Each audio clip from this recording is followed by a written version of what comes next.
L'endimanché du ciné est prêt pour vous parler aujourd'hui d'un sujet très intéressant, évidemment Star Wars, dans le contexte où Star Wars 9 The Rise of Skywalker a vraisemblablement signifié la fin du concept des épisodes numérotés, voilà, pour cette grande franchise quand même qui a été reprise par Disney maintenant il y a quelques années. L'idée donc dans cette vidéo n'est pas de s'amuser à critiquer les films numérotés de Star Wars, mais plutôt essayer de comprendre pourquoi les deux spin-offs qui ont été proposés, à savoir en 2016 Rogue One et en 2019 Solo A Star Wars Story, ces deux films donc qui m'ont plus ou moins plu, on va y revenir dans cette vidéo, je vais en profiter pour les critiquer, mais pourquoi finalement il y a énormément de points, voilà, et d'aspects sur lesquels je vais revenir, qui m'empêchent quand même de dire que ce concept donc de spin-off est vraiment si intéressant, en tout cas qu'il mérite d'être poursuivi. Évidemment Disney, avec l'échec commercial et critique qu'a été Solo, a complètement fait table rase de ce principe. Mais en supposant qu'ils aient décidé de continuer, et puis c'est pas exclu qu'ils reviennent sur leur décision, on sait jamais, parce qu'on sait quand même que Star Wars 7, Star Wars 8 et Star Wars 9 ont été quand même globalement un peu descendus par les fans de la saga originale, donc de la trilogie 4, 5, 6, donc à mon avis, à un moment donné, ils vont quand même se poser des questions, parce que Rogue One est quand même plus ou moins apprécié pour sa part. Mais sur le principe, pourquoi, limite, si on ne fait plus d'épisodes numérotés, et si on commence à parler de faire des spin-offs, bien pourquoi moi je ne serais plus, au bout d'un moment, client sur de long terme? Je m'explique dans cette vidéo. Nous allons commencer avec l'argument le plus fatal, voilà, qui selon moi illustre le mieux la négativité de ce principe de spin-off. Ça se résume à un film, c'est triste à dire, mais c'est évidemment Solo et Star Wars Story. On va commencer par celui-ci. Alors non pas que Solo soit le pire film jamais proposé, que ce soit une daube intersidérale, je n'en suis pas à ce stade-là. J'en suis à un stade qui est encore plus embêtant. C'est un film qui n'est ni bon, ni mauvais. On est dans une sorte de neutralité sans nom avec ce film qui est déconcertante. À savoir que d'un côté, il faut savoir que moi je suis un grand fan de Star Wars. Là, et je ne plaisante même pas, en parlant, je suis en train de frissonner. C'est fantastique, d'ailleurs je me rends compte là, je vous le dis, c'est une impro. Et là où un Star Wars 5 ou un Star Wars 4 sont des chefs-d'œuvre et qu'ils peuvent faire parler d'eux, là où selon moi, même la trilogie, surtout le 1 et le 2, sont horriblement ratés, j'ai quand même des choses à en dire. Et bien avec Solo, vous vous rendrez compte que ce n'est pas si facile d'exprimer son ressenti. C'est un film, finalement, qui ne tente pas grand-chose dans ce métrage, en tout cas, c'est-à-dire que, quand même, sur l'idée globale, prendre Han Solo, prendre une figure très mystérieuse, qui n'est jamais démystifiée dans la saga, c'est ça qui est fou. C'est-à-dire que même dans Star Wars 7, lorsqu'il revient... Ah oui, en fait, je vais spoiler toute la saga. Là où dans Star Wars 7, on le retrouve 30 ans après, je vais pas dire qu'il a pas changé, mais il est redevenu ce qu'il était. C'est-à-dire que la relation amoureuse qu'il aurait pu connaître avec Leia ne l'a pas radicalement changé, il est resté lui-même. Et le défi, c'est donc ici, quand même, à la base, même si c'est quand même audacieux, à la base, le film, sur le principe, c'est de prendre un personnage dont personne n'a rien à carrer de l'origin story, même moi le premier d'ailleurs, parce que voilà, la question est là, c'est-à-dire comment s'est créé Han Solo. Han Solo, on s'en doute, s'est créé tout seul, il est très débrouillard, et on n'a pas besoin de savoir comment il s'en est sorti, c'est le principe du personnage de s'en sortir sans qu'on sache systématiquement pourquoi. Mais ici, donc, on nous propose, voilà, de nous expliquer la construction du personnage. Et le problème, c'est que le film ne sert qu'à ça.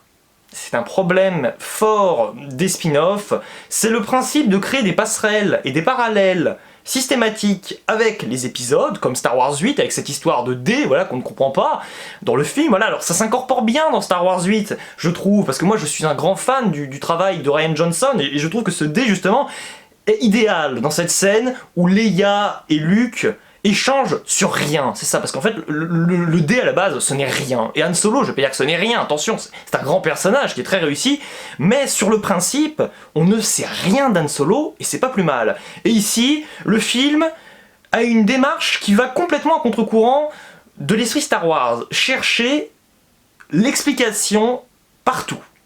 La moindre scène va servir et va avoir un lien avec ce qu'on a déjà eu, que ce soit dans Star Wars 4, 5, 6, etc. Il n'y a que la prélogie, évidemment, qui est exclue, puisqu'on ne voit pas Han Solo dedans. Et d'ailleurs, la prélogie, pour moi, elle est très fouillie, surtout avec le 1 et le 2 qui est brouillon, mais au moins, on sent que le film, à chaque fois, n'essaie pas de justifier ses maladresses. Voilà, bon, c'est peut-être, je sais pas si c'est vraiment un compliment de dire ça, mais au moins, les films, surtout Star Wars 2, pour moi, se plantent sur toute la ligne, mais au moins, il va au bout de son délire. Bon, il n'y a pas vraiment de prise de risque, c'est surtout du grand n'importe quoi, mais au moins, il y a vraiment ce sentiment que, qu'importe ce que les fans vont en penser, qu'importe ce que le public va retenir de Star Wars 2, l'essentiel c'est de donner ce que nous avions prévu, faire notre film. Là, Solo, le film, c'est terrible à dire, mais tu sens que c'est vraiment ça, c'est un métrage qui a été construit pour faire plaisir aux fans. Et les fans n'ont pas aimé du tout, forcément, parce que quand on veut trop nous faire plaisir, à un moment, on sent de la supercherie venir. Alors, visuellement, c'est sympathique, ça casse pas trois pattes à un canard, hein, quand même, malgré tout. Voilà, c'est terrible à dire. Mais les personnages sont plus ou moins lambda. Le charisme manque, c'est-à-dire qu'évidemment que l'acteur qu'ils ont pris pour remplacer Harrison Ford, dont j'ai complètement oublié le nom, parce que c'est aussi le problème du film, c'est qu'on oublie les noms des personnages, on oublie un peu tout, c'est un film très oubliable, que je n'ai pas revu depuis sa sortie, donc j'en parle avec des souvenirs quand même, voilà, que je me suis restitué dans ma tête. Mais c'est que finalement, on en vient au deuxième problème, on voit des personnages qu'on connaît, mais on voit des personnages quand même malgré tout en même temps qu'on ne connaît pas. C'est ça. C'est-à-dire que c'est Solo, mais c'est pas vraiment Solo. Évidemment, l'acteur, on n'aurait pas pu prendre Harrison Ford, qui a maintenant 70 ans bien sonné, pour jouer un petit genou, mais c'est embêtant de sentir que parfois le film essaie d'insuffler un esprit à la Harrison Ford, voilà, dans les propositions d'acting, mais en même temps, par moments, l'acteur s'en détourne. Il joue comme il le peut, il imite la casse, il ne joue ni mal ni bien, tout comme le film, voilà, encore une fois, qui est très juste moyen, quoi, il n'y a pas grand chose à en retirer. C'est un film qui n'a pas de saveur, et finalement, il y a aussi donc là un nouveau problème qui se pose, c'est un problème de rythme. On peut reprocher bien des choses à Star Wars, la saga, notamment dans la prélogie. Le rythme pose généralement peu de problèmes, à part dans Star Wars 2, qui, à mon avis, n'est pas visionnable véritablement en une seule fois. Je pense qu'il faut le voir en 2 voire 3 fois pour vraiment être dans une certaine dynamique narrative, voilà, une certaine construction. Donc la force de Star Wars, c'est la construction de l'univers. Ici, c'est un univers étendu qui nous est rattaché avec finalement une grossièreté assez dommageable. Enfin, dommageable. Disons qu'on a beaucoup de superflu. Et un superflu, par définition, ça peut être évité. Et ici, le film tombe dans tous les travers. Il y tombe, alors je ne dirais pas tête baissée, parce qu'il a l'air conscient de ce qu'il est en train de rater sur le rythme, notamment, voilà, vous avez une scène à un moment dans la mine où il passe 3 heures dans une mine avec des bestioles dans tous les sens, et on comprend pas vraiment à quoi ça sert. Et finalement, on regarde le film avec des gros points d'interrogation. Mais à un moment, moi, je me pose la question... Pendant le film, en tout cas, voilà, en 2019, en 2018, pardon, lorsque je vais voir Solo au cinéma, je suis conscient d'assister à un film qui est un bon divertissement, mais qui s'arrête là. C'est-à-dire que finalement, toutes les scènes se suivent avec une sorte de consensus dans la... Alors c'est pas la médiocrité, mais dans une forme d'absentéisme. On sent que le film est construit, mais il ne l'est pas vraiment. On sent que le film n'existe pas en lui-même. En enlevant tout ce qu'on connaît de Star Wars, je pense que le film est encore plus détestable. Il faudrait faire l'expérience, je sais pas si vous l'avez déjà réalisé, mais de montrer ce film à quelqu'un qui ne connaît rien à Star Wars, je pense qu'il souffrirait encore plus qu'un fan de Star Wars. Voilà, tout simplement. Parce qu'en réalité, il n'y a pas qu'une histoire de parallèle, attention. Ce n'est pas une question de qualité, pour moi, ces problèmes de spin-off. C'est-à-dire que on peut pas reprocher à Solo d'être raté par rapport à tous les autres films Star Wars, à mon sens. C'est-à-dire que moi, je préfère encore voir Solo, malgré tout, à Star Wars 1 et Star Wars 2, qui sont vraiment horribles. À mon avis, ce sont juste de mauvais films, au-delà d'être de très mauvais Star Wars. Mais, force est de constater, et on va venir au deuxième spin-off qui était sorti avant Solo, Rogue One qui m'a bien plu, qui est l'un de mes films de Star Wars préférés, mais malgré tout, vous allez peut-être rire, mais ce film comporte des limites qui m'empêchent de dire que le spin-off est la solution idéale pour nous proposer quelque chose d'extraordinaire. Alors évidemment, Rogue One et Han Solo, enfin Solo Star Wars Story, c'est un peu faire le grand écart. Là où Star Wars, Solo, Star Story, je sais pas quoi, enfin bon, Solo quoi, le spin-off sur Solo est vraiment regardable dans un sens très restreint, c'est-à-dire que voilà, il faut limite se déconnecter un peu le cerveau pour suivre l'aventure et puis ne pas être trop enquiquiné par toutes ces histoires. D'ailleurs, j'ai oublié d'en parler, mais de Dark Maul qui sort de nulle part, d'Emilia Clarke qui est juste là, un prétexte pour le personnage, on sait très bien qu'elle va revenir, mais voilà, enfin bref, le film est un fouillis, la menace n'est pas non plus extrêmement... Enfin, n'est pas vraiment si terrible que ça. Il y a également un énorme problème de prévisibilité avec le mentor de Solo qui sort pendant 3 secondes, qui revient et oh, comme par hasard, bah oui forcément c'est le seul personnage qui avait disparu de la scène qui est le grand traître. Bon voilà, vous voyez que j'avais oublié tous ces détails, c'est le problème de Solo, c'est que plus on y pense et plus on en parle, plus on voit des défauts qui nous apparaissent à la figure. Mais donc pour revenir à Rogue One, c'est un bon film. C'est un bon film qui, cette fois-ci, s'inscrit quand même, oui, dans la mythologie Star Wars, qui la complète, qui l'englobe. Et on peut quand même remercier le réalisateur qui propose une réelle idée sur les plans, voilà, une sorte, voilà, de renouveau dans la manière de filmer un Star Wars. C'est vrai que voilà, moi-même fan de Star Wars, quand je vois une bataille spatiale, quand j'entends la musique, certains diront qu'on voit toujours la même chose, mais c'est le charme aussi de cette grande épopée, de cette grande force cinématographique qu'est Star Wars. Ici, c'est un Star Wars très différent. Son défaut majeur, pour celui-ci, c'est quand même les personnages. Parce qu'ici, le problème, c'est qu'on nous propose des personnages qui n'ont rien à voir avec ceux que l'on connaît. À part, évidemment, des personnages très secondaires comme Dark Vador, qui fait évidemment très plaisir, parce que les scènes où on le retrouve sont juste magnifiques, c'est un méchant du cinéma qui est majeur, absolument.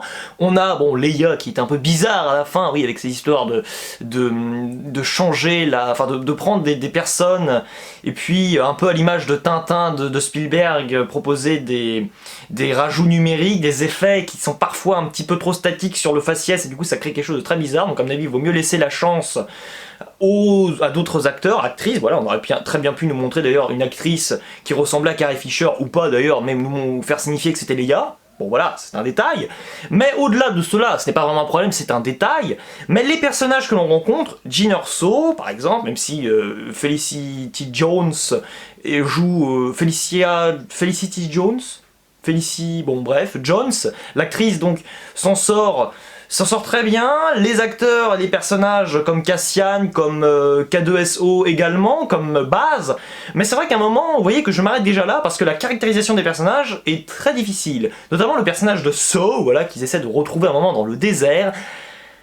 C'est triste à dire, mais Rogue One ne concerne pas suffisamment les Skywalker, et pour moi, Skywalker et Star Wars sont complètement indissociables. Et c'est donc 2 éléments qui sont totalement miscibles et qui doivent le rester. Voilà, on ne peut pas les distinguer, pour moi c'est 2 substances, c'est 2 notions, et forcément, vous le comprenez, c'est la limite du spin-off. Peut-être que le spin-off, à la rigueur, voilà, peut-être que dans Rogue One, on aura dû essayer d'amorcer davantage la famille Skywalker pour encore plus me faire apprécier le film, même si il est déjà très bon. Mais disons que Rogue One, il fonctionne une fois. Il fonctionne visuellement sur le dernier acte, où il faut bien reconnaître que c'est une leçon, c'est une référence cinématographique de ces dernières années qui est juste incroyable. On fait du Star Wars dans les combats, mais en même temps, on va avoir une démarche qui est bien plus mature. Voilà, c'est vrai que Star Wars 4, principalement, c'est ce Star Wars que je préfère, c'est un chef-d'œuvre à mon sens, mais on peut le prendre avec un aspect très manichéen dans le propos. Ici, dans Rogue One, on fait fi de cette idée. Finalement, ça s'appelle renouveler le genre. Renouveler un genre, mais que vous l'avez compris, sans y être vraiment toujours rattaché.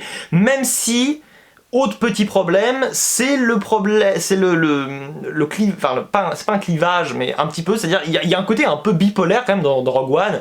C'est sans cesse essayer de nous rappeler ce qu'on doit connaître en tant que fan de Star Wars, certaines références, voilà, on arrive sur Mustafar, c'est évidemment dans Star Wars 3 le grand combat final entre Obi-Wan et son jeune apprenti qui est passé du côté obscur, Anakin Skywalker.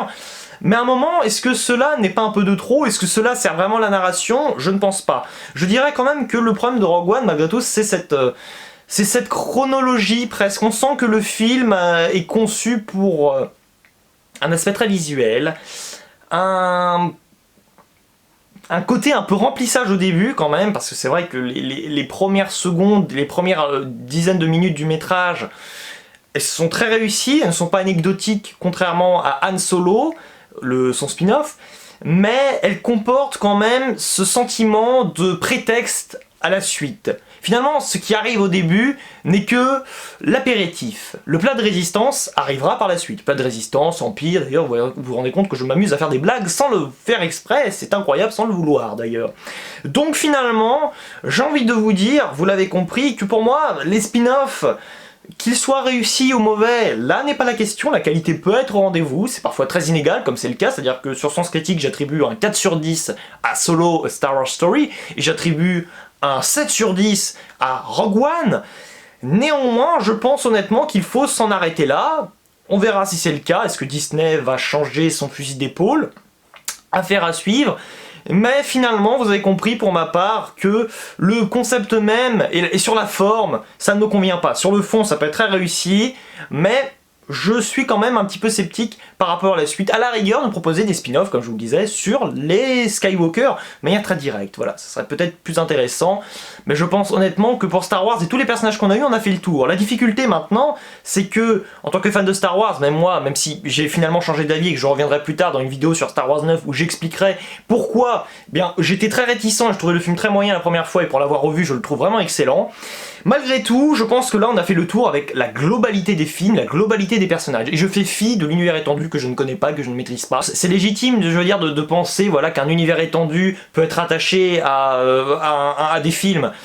Mais pour moi, Star Wars, ça reste exclusivement pour le moment des films. Et je pense que là, on a fait le tour. Mais c'est aussi un peu le problème de ces spin-offs. C'est-à-dire qu'en même temps, on est tiraillé parfois par la bonne qualité, mais en même temps, eh bien, ce n'est pas vraiment ce que l'on attend, en tout cas ce n'est pas moi ce que j'attends. Est-ce que vous aimez les spin-offs? Est-ce que vous êtes d'accord avec moi? Ou est-ce que vous partagez une autre vision? Ça m'intéresse absolument. Il ne me reste plus qu'à vous dire ciao et à la prochaine!